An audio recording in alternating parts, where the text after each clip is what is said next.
Pensa aí na sua cabeça junto comigo. Alguém chegou para você com uma palavra de Deus para sua vida, uma mensagem específica, pessoal, detalhada, e essa pessoa está usando o nome de Deus, uma linguagem completamente gospel e profética. Parece até sagrada. Parece até que essa mensagem, que essa profecia é uma profecia certa. Mas será que essa profecia é mesmo de Deus? Será que ela veio realmente da parte de Deus? E eu quero que você entenda aqui nesse vídeo de uma vez por todas. Essa não é uma pergunta filosófica. Essa é a pergunta que Neemias teve que responder. Numa noite onde estava tudo escuro, uma pressão absurda, com a vida dele em jogo. E a resposta dele não veio de um achismo, não veio de um dom especial. Mas na verdade a resposta dele veio porque ele conhecia a palavra de Deus. E hoje a gente vai aprender a mesma coisa. A gente vai aprender a discernir as profecias. Sabe por quê? Porque isso pode mudar tudo completamente na sua vida no dia de hoje.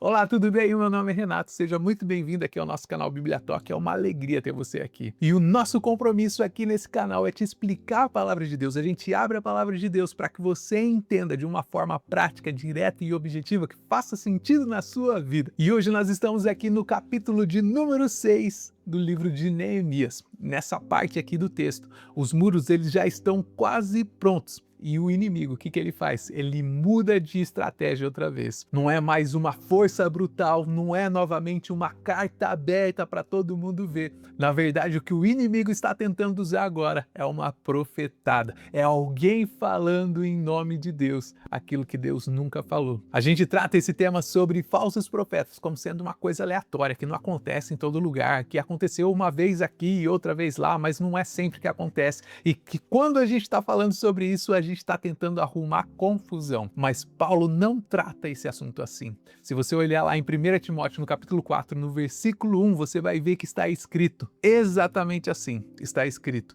mas o Espírito afirma claramente que nos últimos tempos alguns abandonarão a fé e seguirão espíritos enganadores e doutrinas de demônios. Você consegue reparar o que está escrito aqui, o que o Paulo está dizendo aqui? Olha só o que ele está dizendo. Ele está dizendo o que o Espírito Santo diz. Olha só a seriedade disso. O Espírito Santo, ele expressamente, claramente avisa. E o que não é isso, Renato? O que não é isso? Isso não é uma opinião teológica. É o próprio Espírito Santo dizendo que isso ia acontecer e que isso acontece aqui nos nossos dias. Isso não é só uma coisa que acontece aqui agora, depois do Novo Testamento, mas na verdade isso também acontecia lá em Israel, no Antigo Testamento. E a gente vê isso aqui exatamente em Neemias. Nós vemos também que Elias ele enfrentou 850 falsos profetas de Baal.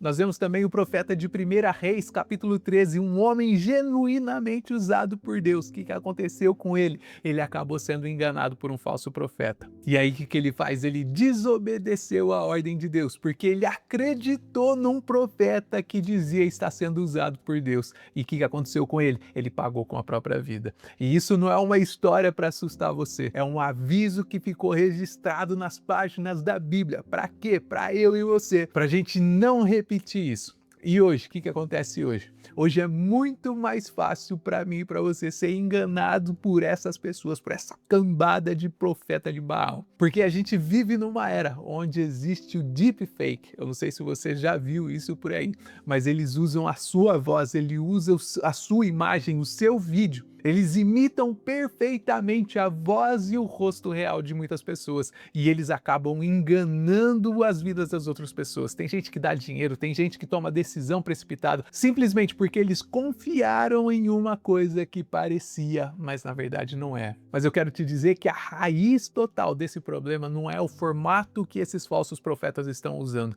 Na verdade, o problema é que as pessoas não estão checando a fonte original. O falso profeta, ele funciona exatamente assim. Ele usa uma linguagem sagrada, ele cita o nome de Deus, ele tem emoção, ele tem autoridade, ele tem um vocabulário gospel de fé. E aí como que a gente sabe quem é um falso profeta e quem não é? Eu quero te dizer que a proteção para isso não é você desconfiar de tudo que está acontecendo ou de tudo que essas pessoas estão falando. Na verdade, é você conhecer a fonte original tão bem que quando você bater o olho naquilo que é falso, você vai saber já que aquilo é falso e não merece a sua atenção. Quem conhece a Bíblia de verdade não precisa de nenhum alarme especial para soar quando vê um falso profeta, porque a palavra de Deus ela já é o detector desses mentirosos. Só que eu e você, nós precisamos ter um critério concreto, não é de qualquer jeito. Porque como é que a Bíblia nos ensina a expor esses falsos profetas na prática? Jesus, ele deu um filtro perfeito para mim e para você, e nós precisamos usar esse filtro. Eu quero que você veja aqui comigo o que está escrito em Mateus, no capítulo 7, no versículo 15 até o 16. Ele diz assim: cuidado com os falsos profetas, eles vêm a vocês com roupa de ovelhas, mas por dentro são lobos devoradores. Pelo fruto da sua vida vocês o reconhecerão. Você consegue reparar aqui no que está escrito? Jesus ele não diz que eles vão chegar com um uniforme. Na verdade, ele diz para você checar o fruto que eles estão produzindo. Eu quero que você saiba que tem 3 áreas que você pode verificar. Quais são essas áreas, Renato? A primeira área é a mensagem que eles estão pregando, porque a palavra que eles estão pregando, se ela for contra a palavra de Deus, esse cara é um falso profeta. E Paulo, ele é absoluto quando ele fala sobre isso. Ele diz assim: ainda que nós mesmos ou um anjo do céu pregue um evangelho diferente, seja amaldiçoado. Olha só o que Paulo está dizendo aqui. Então isso deixa muito claro para mim e para você que não importa quem pregou, não importa como que é a oratória dessa pessoa que está pregando aí na sua igreja, ou esse visitante que trouxe uma mensagem especial, se a mensagem desloca a cruz de lado e dilui o senhorio de Jesus, é cilada, foge, isso é uma armadilha do capeta tentando te pegar. Chuta que é laço, não dá certo. Em segundo lugar, o conteúdo dessa profecia. A profecia e o ensino. Você precisa verificar se essa profecia, se esse ensino, ele está contradizendo a verdade do evangelho. Porque toda a revelação dita nova que as pessoas tentam apresentar por aí, ela precisa substituir uma verdade bíblica. Ela vai tentar dizer algo que Deus nunca disse. E quando isso acontece, você pode ter certeza que isso não é de Deus. Porque a palavra de Deus, ela já está completa, ela não precisa de nenhuma adição. E eu quero dizer para você aqui, meu irmão e minha irmã, o problema não é a falta de revelação na igreja. Sabe qual que é o problema de verdade? É a falta de conhecimento daquilo que já foi revelado. E em terceiro lugar, nós precisamos ver o fruto na vida desses profetas. Sabe por quê? Porque eles profetizam mentiras agradáveis no ouvido das pessoas. Esses profetas, eles buscam os seus próprios interesses, eles monetizam através do sagrado, eles acomodam o pecado. E eu e você, nós precisamos entender que não são os dons que definem quem é o verdadeiro profeta. Na verdade, o que define o profeta são as obras dele, é o fruto dele. E aqui tem um detalhe que é muito importante sobre a profecia. Em 1 Coríntios, no capítulo 14, no versículo 3, diz que o profeta verdadeiro exorta, edifica e o que mais? Ele consola. Gente, se esse conteúdo de hoje, se essa lição de hoje está falando com você de alguma forma, eu quero pedir para que você já deixe o seu like aí. Se você ainda não é inscrito nesse canal, já se inscreve agora. Eu não sei se você sabe, mas 92% das pessoas que assistem os nossos vídeos toda semana, essas pessoas não são inscritas aqui no nosso canal. E é justamente por isso que eu quero pedir a sua ajuda aqui nesse vídeo. Não é por causa do número que nós vamos chegar, mas na verdade é sobre a pregação da palavra de Deus sendo espalhada através dessa plataforma. Obrigado pela parceria, muito obrigado por estar acompanhando o nosso canal. Tudo bem, essa é a teoria, mas como é que nós aplicamos ela no nosso dia a dia? Como é que a gente coloca isso na prática? Como a gente viu na semana passada, Semaías, ele chegou em Neemias e ele chegou com uma profecia. Ele falou que era uma mensagem de proteção. Vamos lá para o templo, vamos lá que lá você vai estar seguro, ninguém vai te matar lá.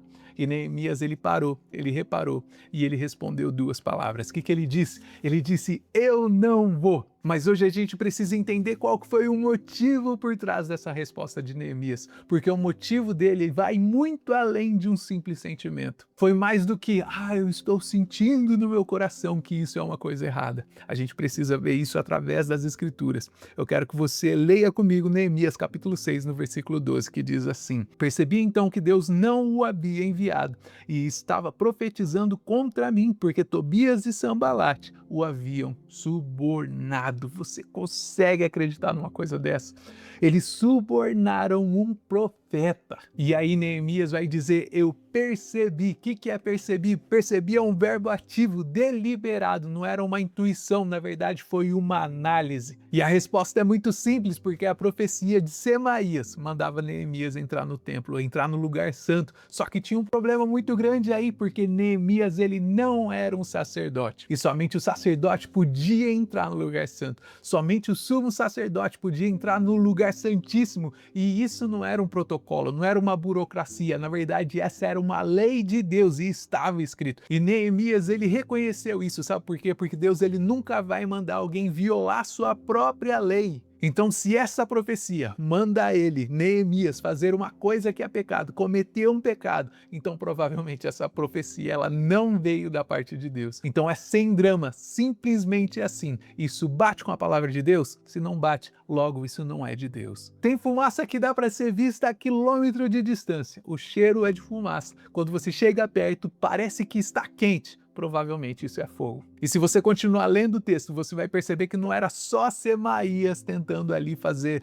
a Neemias errar. Se você olhar, por exemplo, no versículo 14, você vai ver que outros profetas tentaram profetizar engano na vida de Neemias. E todos eles, sem nenhuma exceção, todos eles estavam ali tentando amedrontar Neemias. Todos eles ali, ó, com o bolso cheio de cash. Por quê? Porque eles estavam sendo subornados pelos inimigos de Neemias. E todos eles foram identificados por Neemias usando o mesmo critério. Qual que é esse critério, Renato? A mensagem contradiz a palavra de Deus, então ela não é de Deus. Porque o que nós sabemos até esse momento, meu irmão e minha irmã? O que nós sabemos até esse momento é que o perigo ele é real, ele existe. E os espíritos enganadores, eles virão. E isso não é uma possibilidade qualquer. Na verdade, isso é uma certeza. E o antídoto para isso não é você ser um cético. Na verdade, o antídoto para isso é você conhecer o original. O que é o original? É a palavra de Deus. Sabemos também que se a mensagem distorce a escritura, se o ensino contradiz a palavra, o fruto revela o caráter. Profecia de verdade, ela exorta, ela vai edificar e ela consola. E nós entendemos que Neemias ele percebeu, ele não teve uma intuição. A profecia mandava ele cometer um pecado e para ele isso bastou. Porque quem conhece a palavra de verdade consegue reconhecer quando a voz que está falando com ele não é a voz de Deus. Então o diagnóstico que nós temos é esse. A gente vive numa era de excesso de palavra profética por aí. Só que paralelamente nós estamos vivendo em um momento de escassez do conhecimento da palavra de Deus. E aí o que acontece? O falso profeta ele acaba prosperando. Por quê? Não porque ele é poderoso, mas na verdade porque as pessoas não conhecem a fonte original. E o convite aqui nesse vídeo é um convite muito simples para mim e para você. Não é para você desconfiar de tudo que está acontecendo aí na sua igreja, das profecias que acontecem, mas na verdade o convite é para você mergulhar na palavra de Deus. Porque quando uma profetada chegar aí no seu ouvido, meu irmão e minha irmã, você já vai estar municiado, você já vai ter o detector funcionando dentro de você. 1 João capítulo 4, no versículo 1, vai dizer assim: amados, não creiam em todo o espírito, mas provem os espíritos para ver se são de Deus, porque muitos falsos profetas têm saído pelo mundo. E eu acho que aqui resume a nossa lição de hoje. A Bíblia diz para você provar os espíritos, não diz para você duvidar dos espíritos. E esse é um ato mais responsável que um filho de Deus pode fazer. Deus ele não te deixou sem proteção, você precisa entender isso. Ele te deu a palavra dele, ele te deu um mapa, ele te deu um filtro, ele te deu um detector. Então, se esse vídeo de hoje falou com você, foi útil para você, eu quero pedir para que você já deixe um like nesse vídeo, porque isso ajuda muito o nosso canal a espalhar essa mensagem para outras pessoas. E se você ainda não é inscrito no nosso canal, por favor, se inscreva aqui embaixo, ative o sininho das notificações e, como sempre, eu espero que você tenha aprendido pelo menos uma coisa ou duas com o nosso vídeo de hoje. Nós nos vemos no próximo vídeo, se Deus assim nos permitir.